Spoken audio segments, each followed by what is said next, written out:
it comes back to the whole thing of getting it nailed down from the start. And I'm a big believer that the more you have down in black and white, the less confusion or chance there can be that then there's a problem further down the line. So if you haven't set up any measures in the first place, is it reasonable to then question someone if they're failing, if they don't even know what the measures are? So I think we should be looking at the term. 3 years maybe is a sort of a standard distribution term.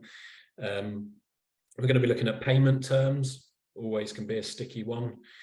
The territory itself, are they having coverage over a whole market or just a region? Again, if you've got multiple distributors in a territory, it's, I think, really important to have that clarity, because you don't want to have a situation of someone selling on someone else's patch. Scope of products, and again, having that spelled out from the start.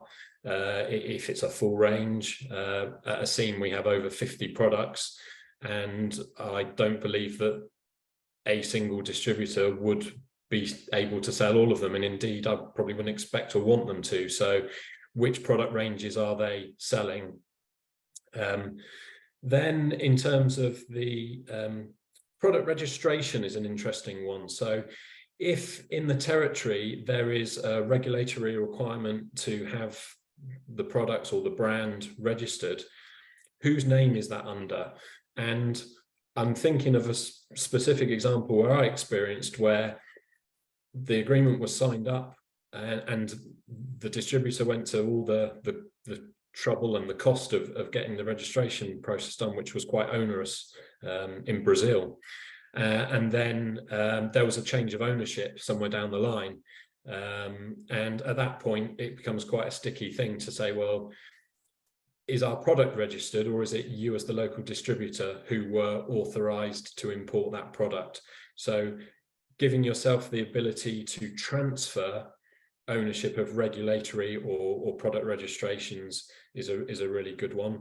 And then also change of ownership of the actual company. So if you have a distribution agreement and then your distributor sells their business to one of your competitors, if you don't have a clause in there around what would happen in that scenario, again, you're in a difficult situation. Sales targets, and importantly, consequences of non-achievement. And this is when I'm now segueing back to the point around exclusivity, is that the downside of having an exclusive agreement is that you then are effectively blocked in a market with no sales. That's why you need to put it in the agreement in the first place, that if sales targets are not met, either exclusivity is lost, or indeed distribution is terminated if it's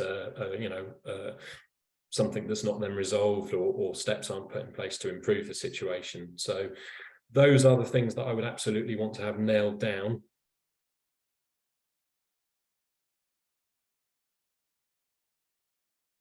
In terms of the cost point, I would look at that under the general T's and C's of trading, and I think it's not unusual to have clauses around price increases. Typically it could be 30 days notice, 90 days notice, but I would look at protecting myself from any market forces or supply chain costs which are going to impact things. Again, you'd have that spelled out as a clause in there as well. So that's how I would manage that.